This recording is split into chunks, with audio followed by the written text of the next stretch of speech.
ونستغفره ونؤمن به ونتوكل عليه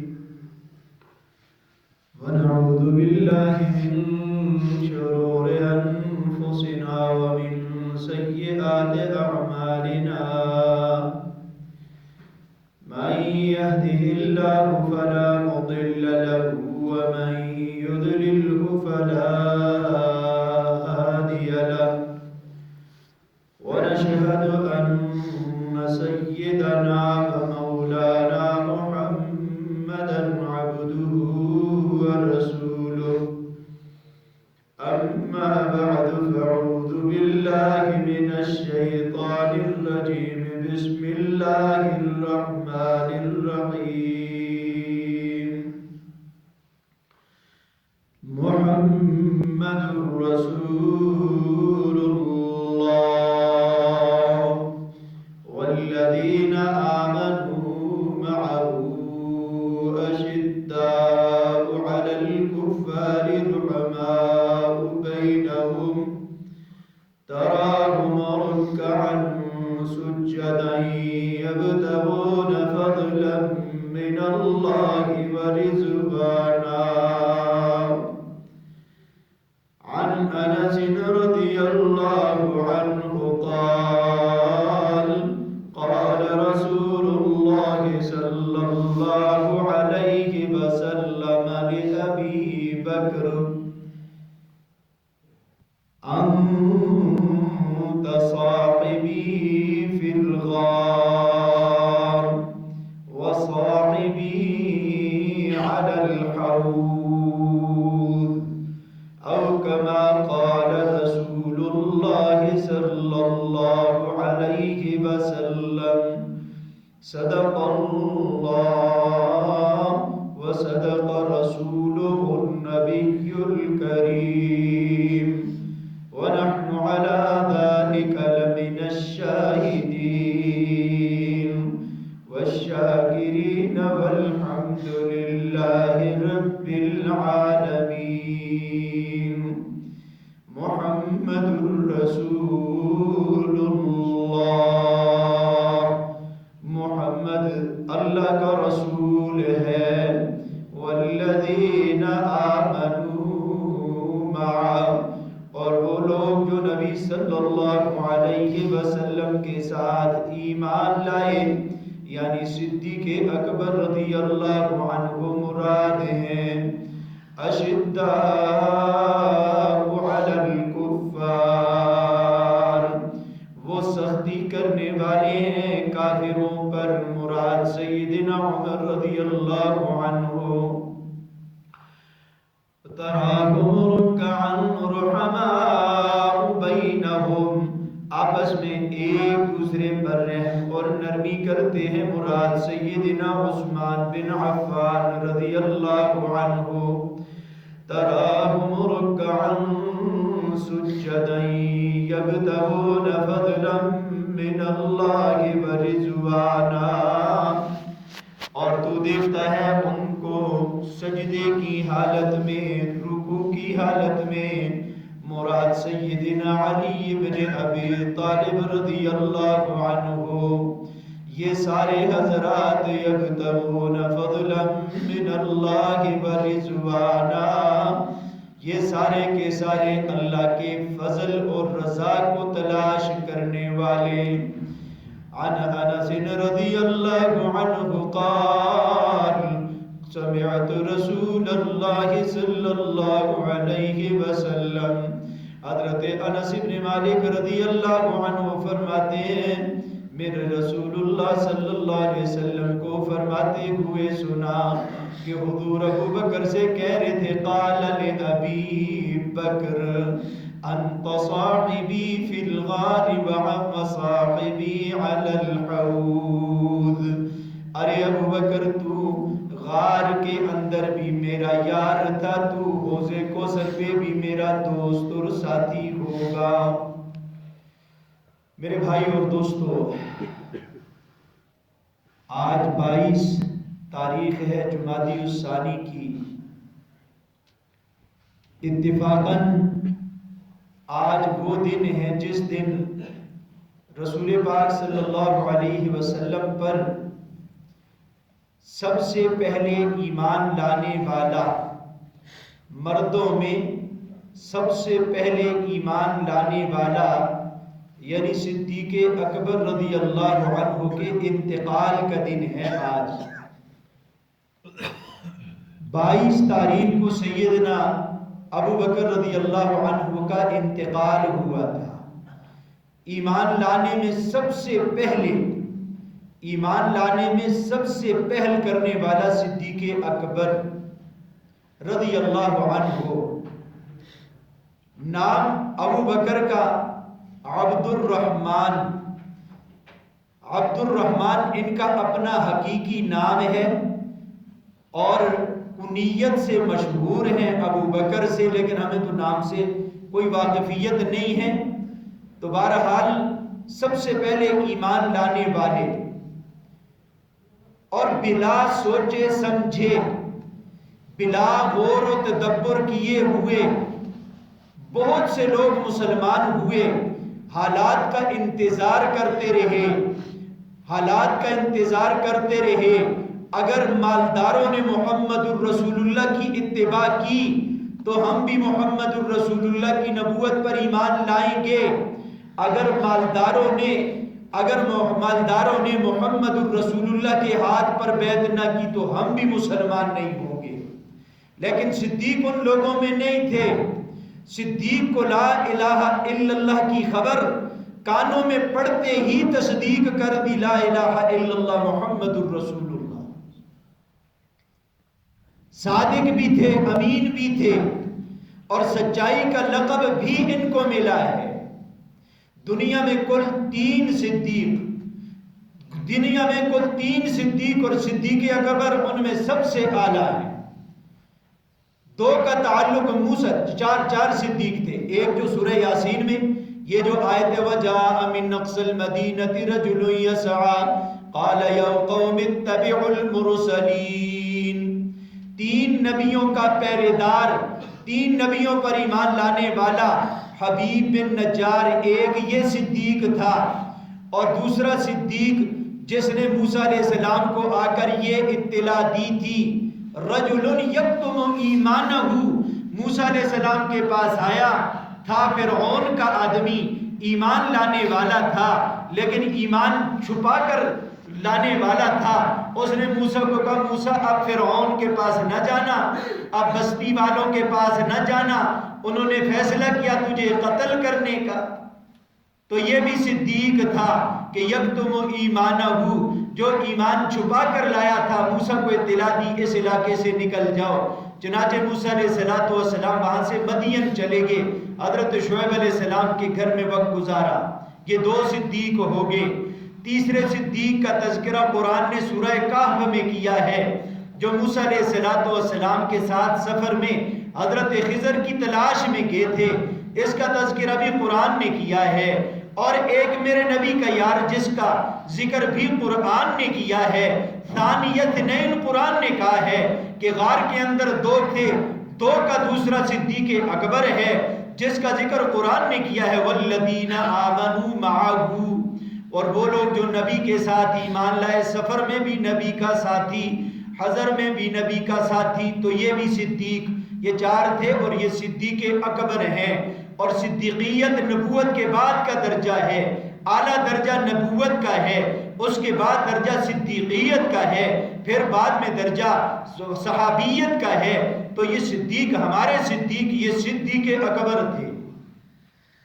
حضرت علی رضی اللہ عنہ کا مزاج یہ تھا، یہ محدثین نے لکھی ہے یہ بات۔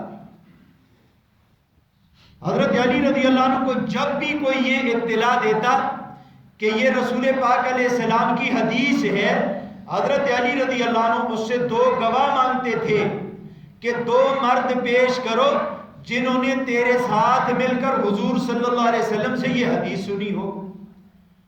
اگر اس کے پاس 2 گواہ نہ ہوتے تو سیدنا علی رضی اللہ عنہ یہ حدیث نقل کرنے والے سے قسم لیتے تھے، قسم کھا، تو اللہ کی قسم کھا کہ قسم ہے میں نے محمد الرسول اللہ سے خود سنا ہے۔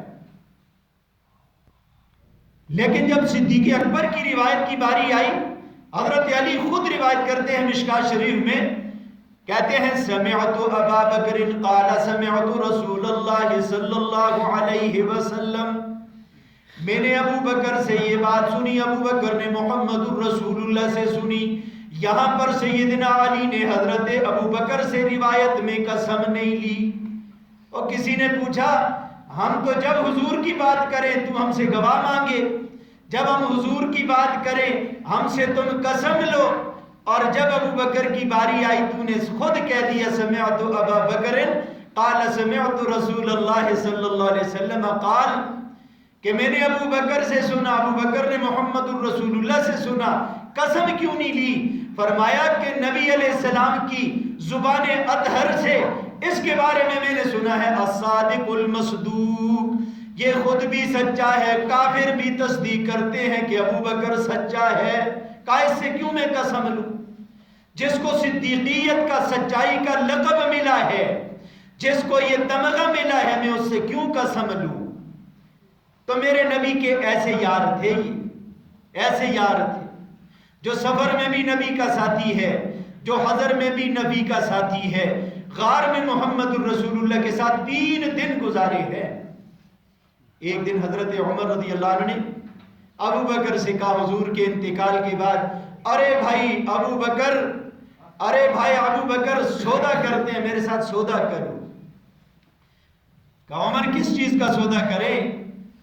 کہا آپ نے رسول پاک علیہ السلام کی خدمت میں جو 3 راتیں گزاری تھی غار حرا میں، غار ثور میں، جو محمد الرسول اللہ کے ساتھ اس اندھیرے والی جگہ میں جہاں آپ نے 3 راتیں گزاری تھی، ان 3 راتوں کا اجر مجھے دے دو، عمر کی ساری زندگی کے اعمال آپ لے لو۔ عمر بھی کوئی معمولی شخص تھوڑے ہی تھے۔ 10 سے زائد آیتیں حضرت عمر کے حق میں قرآن میں نازل کی ہیں۔ عمر کی منشا کے موافق اللہ نے قرآن کو نازل کیا ہے۔ ایسا آدمی یہ کہہ رہا ہے بھائی ابو بکر 3 راتوں کا عمل دے دو جو 3 دن حضور کی خدمت میں گزارے ہیں غار ثور میں، اور عمر کی زندگی کے سارے اعمال تم لے لو، سارے اعمال تم لے لو۔ اما عائشہ رضی اللہ عنہ فرماتی ہے اندھیری رات تھی، چاند دیر سے آتا تھا، میں رسول پاک علیہ السلام کے ساتھ باہر سین میں لیٹ گئی تو دیکھا آسمان پر ستارے خوب نظر آ رہے تھے، چاند تھا نہیں۔ میں نے عرض کیا یا رسول اللہ کیا کسی مسلمان کے اتنے اعمال ہو سکتے ہیں جتنے ستارے نظر آ رہے ہیں؟ رسول پاک علیہ السلام نے فرمایا ہاں ابو بکر کا عمل ان ستاروں سے بڑھ کر ہے۔ ابو بکر کا عمل، حضرت عمر کا کہا، عمر کے اعمال ان ستاروں سے بڑھ کر ہیں۔ اما جان خاموش ہو گئی۔ رسول پاک علیہ السلام نے فرمایا خاموش کیوں ہو گئی؟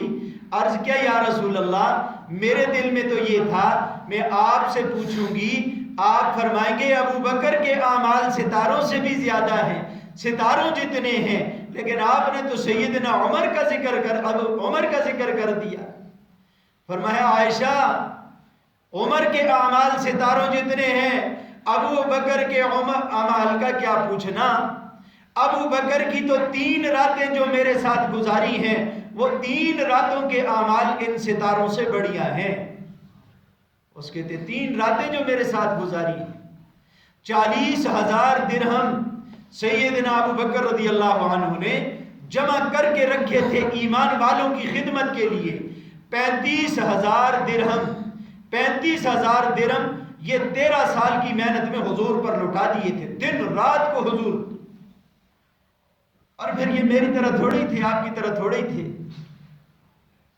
میں تو اگر 10 روپے کسی کو دے دوں، اگر وہ میرے ساتھ بدتمیزی کر دے تو میں پشیمان ہو جاتا ہوں کہ آج نیکی کا زمانہ ہی نہیں رہا۔ میں بھی آج کل سب یہی جملہ کہتے ہیں، کسی کے ساتھ اگر اچھائی کر دے نا تو پھر وہ اگر میرے ساتھ آگے سے برائی کر دے تو پھر میری زبان کی نوک پہ یہ ہوتا ہے بھائی آج کل تو نیکی کا زمانہ ہی نہیں رہا۔ یہ جملہ میں کیوں کہتا ہوں؟ اس لیے کہتا ہوں مسلمان کے ساتھ احسان میں نے اس لیے کیا تھا کہ اس کی نگاہیں میرے سامنے جھک جائیں، میری عزت کرے، جہاں میں جاؤں کھڑے ہو کے سلام کرے مجھے، مجلس میں آؤں مجھے جگہ دے دے. اگر اللہ کی رضا مقصود ہوتی تو کبھی نہ کہتا. اگر میں کسی کے ساتھ نیکی کروں اللہ کی رضا کے لیے تو پھر زبان پہ یہ جملہ کبھی بھی نہیں آئے گا کہ نیکی کا زمانہ نہیں رہا. تو ابو بکر رضی اللہ عنہ 40,000 درہم اور رات کو رو رہے. کس لیے رو رہے ہیں ذرا دعا سنیں. رات کو رو رہے کہ اے اللہ میں نے رسول اللہ صلی اللہ علیہ وسلم کو فرماتے ہوئے یہ سنا ہے ید العلیٰ خیر من ید السفلی، اوپر والا ہاتھ نیچے والے ہاتھ سے بہتر ہے، دینے والا ہاتھ بہتر ہے لینے والے ہاتھ سے. رو کے اللہ سے کہہ رہے اللہ میں رسول پاک علیہ السلام کو دیتا ہوں، رسول اللہ مجھ سے لیتے ہیں، میرا ہاتھ اس کی طرف خیر کی نسبت ہو، محمد الرسول اللہ کی طرف خیر والی نسبت نہ ہو. ابو بکر کی غیرت اس کو گوارا نہیں کرتی. اے اللہ محمد الرسول اللہ کے دل میں ڈال میرا مال بغیر اجازت کے رسول اللہ استعمال کریں. حضور نے سن لی یہ دعا اور حضور پھر ایسے استعمال کرتے تھے جیسے اپنا مال ہوتا ہے. 35,000 درہم خرچ ہو گئے، 35,000 درہم خرچ ہو گئے، 5,000 درہم بچا کر رکھے ہوئے، کیونکہ رسول پاک علیہ السلام نے بتا دیا تھا ہجرت کا حکم ہو چکا، مسلمانوں کو اجازت مل گئی تھی مکے کو چھوڑ کے مدینے چلے جاؤ. ابھی تک محمد الرسول اللہ کو اجازت نہیں ملی. ابو بکر پہلے سے تیاری کر کے بیٹھے کہ 5,000 درہم یہ ہمارے راستے کا خرچہ ہوگا، سواریاں خریدوں گا، زیادہ راہ ہوگا، اور مدینے کا راستہ معلوم نہیں تھا، راہبر کا انتظام بھی صدیق اکبر نے کیا تھا. 5,000 درہم یہ سفر کا خرچہ آیا تھا. 40,000 درہم کی چھٹی ہو گئی تھی.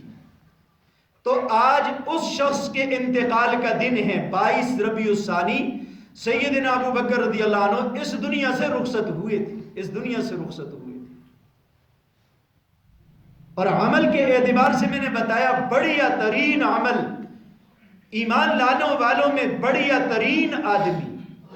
ایک عجیب واقعہ امام بخاری رحمۃ اللہ علیہ نے لکھا ہے کہ رسول پاک علیہ السلام کے انتقال کے چند ہی دن گزر گئے. حضرت عثمان رضی اللہ عنہ پریشان بیٹھے ہوئے تھے. حضرت عمر رضی اللہ عنہ کا پاس سے گزر ہوا. حضرت عمر رضی اللہ عنہ نے سیدنا عثمان بن عفان رضی اللہ عنہ کو سلام کیا، السلام علیکہ یا عثمان. حضرت عثمان رضی اللہ عنہ نے نہ دیکھا نہ سلام کا جواب دیا. حضرت عمر کو پتہ نہیں اس کو کیا ہو گیا، اس نے کیوں نہ سلام کا جواب دیا نہ مجھے دیکھا ہے. چنانچہ امیر المومنین حضرت صدیق اکبر کے پاس گئے، عرض کیا کہ امیر المومنین میں نے بھائی عثمان کو سلام کیا، عثمان نے نہ مجھے دیکھا نہ میرے سلام کا جواب دیا. ابو بکر رضی اللہ عنہ امیر المومنین تھے. تو حضرت عمر نے سفارش کی کہ پتہ نہیں ابو عثمان ناراض ہے مجھ سے. تو ابو بکر رضی اللہ عنہ نے حضرت عمر کے ہاتھ سے پکڑا، حضرت عثمان کے گھر تشریف لائے. کہا بھائی عثمان تیرے پاس آج عمر آئے تھے، تیرے پاس سے گزر ہوا اور تجھے سلام کیا اور تو نے بھائی کے سلام کا جواب نہیں دیا. حضرت عثمان رضی اللہ عنہ نے کہا یا امیر المؤمنین واللہ ما فعلت هذا، امیر المومنین اللہ کی قسم میں نے یہ کام نہیں کیا. فقال عمر بلا یا عثمان، ارے عثمان اللہ کی قسم تم نے یہ کیا ہے، میرے سلام کا جواب تو نے نہیں دیا. فقال عثمان واللہ ما فعلت، اللہ کی قسم میں نے یہ کام نہیں کیا. انہوں نے پھر قسم، دونوں قسمیں کھا رہے. صدیق اکبر رضی اللہ عنہ نے فرمایا لگتا ہے عثمان کسی بات کو سوچ رہے تھے، اس دوران تو نے سلام کیا، عثمان کو پتہ ہی نہ چلا. حضرت عثمان نے کہا جی ہاں امیر المومنین یہی بات تھی، میں گہری سوچ میں تھا، مجھے عمر کا پتہ نہیں چلا، نہ مجھے اس کے گزرنے کا پتہ چلا نہ سلام کا پتہ چلا. تو اب سوال پوچھ رہے ہیں صدیق اکبر، ارے بھائی عثمان کیا سوچ رہے تھے؟ انہوں نے کہا نظر تو فی ھذا الامر، ارے امیر المومنین میں ایک بڑے معاملے کو سوچ رہا تھا. توفى رسول الله صلى الله عليه وسلم وما سألت بهذا الامر، رسول پاک صلی اللہ علیہ وسلم دنیا سے رخصت ہو گئے، میں نے رسول پاک علیہ السلام سے یہ بڑے معاملے کے بارے میں نہ پوچھ سکا۔ ایک بڑی بات حضور سے پوچھنی تھی، حضور سے نہ پوچھ سکا، حضور سے نہ پوچھ سکا۔ اس واقعے کو ذرا بھولے نہیں، میں ایک اور واقعہ عرض کرتا ہوں۔ ایک عورت حضور کے پاس آئی، حضرت جبیر بن مطعم رضی اللہ عنہ اس روایت کے ناقل ہیں، نقل کرتے ہیں، کام حضور کے پاس بیٹھے تھے، ایک بوڑھی عورت آئی، رسول پاک علیہ السلام کے ساتھ سرگوشی کی، کان میں بات کی اور عرض کیا یا رسول اللہ مجھے اس کا جواب دے دے۔ حضور نے فرمایا اگلی مجلس میں آنا، جواب دے دوں گا۔ تو عورت نے کہا یا رسول اللہ اگر میں آؤں اور آپ نہ ہوں، اشارہ یہ تھا کہ اگر آپ کا انتقال ہو جائے، میں آؤں اور اگر آپ نہ ہوں تو کیا ہوگا؟ فرمایا ابو بکر سے پوچھ لینا، ابو بکر جواب دے دے گا۔ تو خیر حضرت عثمان رضی اللہ عنہ سے پوچھا ارے بھائی عثمان کیوں پریشان ہو؟ کہا پریشانی اس بات کی تھی حضور سے ایک بڑے معاملے کا سوال کرنا چاہتا تھا لیکن حضور سے نہ پوچھ سکا اور حضور دنیا سے رخصت ہو چکے۔ ابو بکر نے کہا ارے عثمان وہ کون سی خبر ہے جو تو حضور سے نہ پوچھ سکا؟ کہا امیر المومنین میں حضور سے وہ عمل نہ پوچھ سکا جس عمل کی بدولت میں جہنم کی آگ سے بچ جاتا، حضور سے وہ عمل نہ پوچھ سکا جس کی بدولت میں وسوسے سے بچ جاتا۔ تو حضور نے فرمایا ارے بھائی عثمان میں حضور سے پوچھ چکا ہوں۔ حضرت عثمان کھڑے ہوئے، سیدنا ابو بکر کو سینے سے لگایا، قال عثمان بِأَبِي أَنْتَ وَأُمِّي أَنْتَ أَحَقُّ بِهَا، ارے امیر المومنین میرے ماں باپا پر قربان ہو، آپ ہی اس کے زیادہ حقدار ہیں، مجھے جلدی بتائیں نا جہنم سے بچاؤ کا کون سا نسخہ ہے، کون سا وظیفہ ہے؟ ہاں میں نے پہلے بھی کئی دفعہ عرض کیا بیٹے نافرمان ہو جائیں میں بھی وظیفہ کرتا ہوں، آپ بھی کرتے ہیں، مالی تنگ دستی ہو وظیفے کرتے ہیں، اولاد کا رشتہ نہ ہو وظیفے کرتے ہیں، نوکری نہ ملے وظیفے کرتے ہیں، جہنم سے بچاؤ کا وظیفہ۔ کہا بھائی ابو بکر ذرا جلدی بتانا وہ کون سا وظیفہ ہے؟ کہا وہ وظیفہ ہے جو رسول پاک صلی اللہ علیہ وسلم نے اپنے چچا ابو طالب پر پیش کیا، کہا کہ میرے کان میں کہہ دے لا الہ الا اللہ۔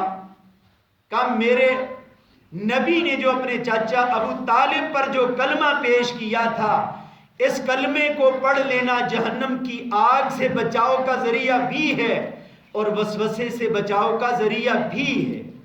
تو ایسی ہستی تھی صدیق اکبر رضی اللہ عنہ، ایسی ہستی تھی۔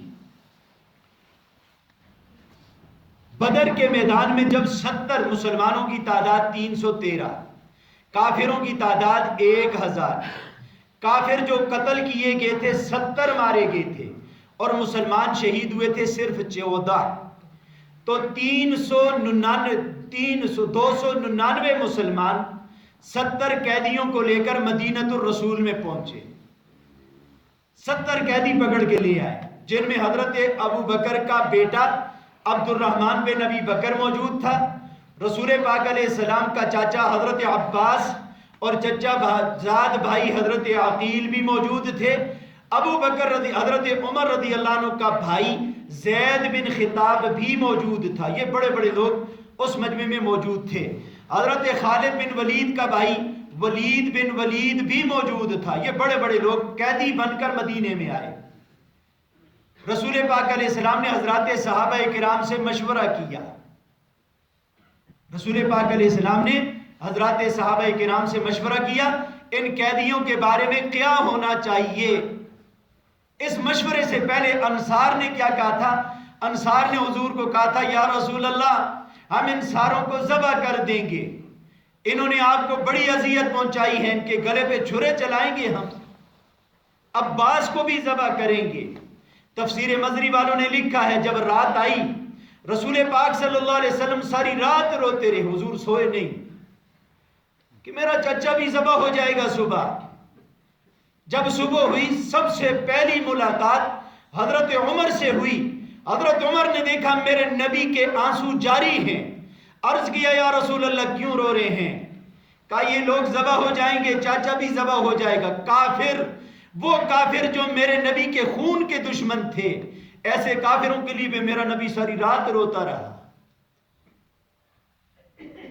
آج بیوی کے لیے، اولاد کے لیے رونے والے موجود ہیں، مالی تنگ دستی کے لیے رونے والے ہیں، لیکن ساری انسانیت کو ہدایت مل جائے، کافروں کو ہدایت ملے، مسلمان نبی کی زندگی کو اپنا لیں، نبی کی سنتیں زندہ ہو جائیں، میرے سمیت کسی ایک کا بھی یہ آنسو نہیں گرتا کہ نبی کا دین اس وقت زندگیوں سے نکل گیا، ایک بھی اس کے لیے ہاتھ اٹھانے والا نہیں ہے۔ لیکن نبی ساری رات ان کے لیے جو میرے نبی کو مارنے کے لیے آئے تھے، جو بدری صحابہ کو قتل کرنے کے لیے آئے تھے، شہید کرنے کے لیے، میرا نبی ساری رات ان کے لیے بھی روتا رہا۔ تو ہماری یہ دعوت تبلیغ کے نام سے جو محنت ہوتی ہے، نہ ووٹ مطلوب، نہ نوٹ مطلوب، اور نہ دنیاوی شہرت مطلوب، صرف یہ ہے کہ کٹے ہوئے تعلق والے اللہ سے جڑ جائیں، اور پھر اس کے لیے یہ مجمع اکٹھے کرتے ہیں، یہ اجتماعات ہوتے ہیں، مستقل ماحول میں اللہ اور اس کے رسول کی بات ہوتی ہے، جس سلسلے میں آنے والے منگل سے سپی میں انشاءاللہ اجتماع ہوگا، تو سارے بھائیوں سے یہ عرض کرنی ہے، وہاں صرف امت کے لیے رونے دھونے کی بات ہوتی ہے، وہاں اپنے پیٹ کی بات نہیں، اپنے بیوی بچوں کی بات نہیں، میرے نبی کی امت کے لیے رونے دھونے کی بات ہوتی ہے۔ اور مجمع سے یہی عرض کیا جاتا ہے کہ یہ آپ اس دفعہ امت کے لیے روئیں، اللہ ساری انسانیت کو ہدایت دے دے۔ اللہ کے لیے کیا مشکل ہے؟ جب رسول پاک علیہ السلام مدینے چلے گئے تو شروع میں رسول پاک علیہ السلام نے حضرات صحابہ کرام سے فرمایا عید کی نماز میں بوڑھوں کو بھی لے آنا، بیماروں کو بھی لے آنا، اور حتیٰ کہ پہلی دفعہ میں نے گزشتہ کل ہماری یہ حدیث کا سبق تھا، حضور صلی اللہ علیہ وسلم نے فرمایا تأتینا بالمحید، وہ جو بیمار عورتیں ہیں، ماہانہ بیماری والی، ان کو بھی عید کی نماز میں لے آنا۔ حالانکہ انہوں نے نماز نہیں پڑھنی تھی، چند عورتوں نے کہا یا رسول اللہ ہم میں سے تو بعضی عورتیں غربت میں ایسی ہیں ان کے پاس تو سر پر دوپٹہ بھی نہیں ہے، وہ کیسے آئیں؟ فرمایا پڑوسن کے دوپٹے میں آ جائے، یا تو اس کے مانگ کے، یا یہ ہے کہ ایک ایک کپڑے میں دو دو عورتیں آ جائیں۔ اور محدثین نے لکھا ہے حضور نے، یہ ابتدائی زمانے کا واقعہ تھا، رسول پاک علیہ السلام نے اس لیے فرمایا تھا ایسی عورتیں بھی آ جائیں جنہوں نے نماز نہیں پڑھنی، جماعت مسلمانوں کی بڑھ جائے، مسلمانوں کو کثرت دکھانے کے لیے کہ مسلمانوں کی تعداد بڑھ گئی ہے۔ تو اس مجمع میں شرکت کرنا، عمل میں شرکت کرنا، اس مجمع کی کثرت کا ذریعہ بننا، جو اللہ اور اس کے رسول کو راضی کرنے کے لیے، اللہ کو راضی کرنے کے لیے جمع ہوتے ہیں، یہ مجمع کی کثرت کافر کو دکھانے کے لیے، یہ بھی کافر کی کفر کی کمر توڑتا ہے، یہ بھی کفر کی کمر توڑتا ہے۔ ایک دفعہ یہ 1997 کی بات ہے، ہمارے حاجی عبدالوہاب صاحب رحمۃ اللہ علیہ بیٹھے ہوئے تھے، مفتی زین العابدین صاحب رحمۃ اللہ بہت بڑے اللہ کے ولی تھے، یہ بھی بیٹھے ہوئے۔ اچھا ادھر مولانا جمشید صاحب رحمۃ اللہ علیہ، وہ بھی ہمارے بخاری شریف کے استاد تھے، حضرت بھی بیٹھے ہوئے تھے، اور ہمارے کوئٹہ کے جو اس وقت امیر ہوتے تھے حاجی عمر صاحب رحمۃ اللہ علیہ، اللہ ان کی مغفرت فرمائے، بڑے کام کے آدمی تھے، یہ حضرات بڑے ہمارے سارے بیٹھے تھے، اور ہم کچھ طلباء بھی بیٹھے ہوئے تھے۔ تو مولانا جمشید صاحب رحمۃ اللہ علیہ نے ایک کاپی نکالی اور حاجی عمر صاحب کو کہا کہ حاجی صاحب یہ سبی کے اجتماع میں تو پچھلے تقریباً 40 سالوں سے اتنی جماعتیں نکلتی ہیں، اس دفعہ صرف 63 جماعتیں نکلی ہیں، ہمیں بڑا درد ہے اندر سے، صرف 63 جماعتیں نکلی ہیں۔ حاجی عمر صاحب نے کہا اس زمانے میں روٹیاں گھروں میں پکتی تھی، اب تو تندور لگائے، تندوروں میں پکتی ہیں۔ حاجی عمر صاحب نے کہا حاجی صاحب ہمیں جماعتوں کی فکر نہیں ہے، ہماری تو 4 لاکھ روٹی بچی ہوئی ہے، کوئٹہ میں برف باری ہو رہی ہے، مجمع نہیں آیا، ہمیں تو روٹیوں کی فکر ہے، روٹیاں کدھر جائیں گی، یہ نقصان ہم کیسے برداشت کریں گے۔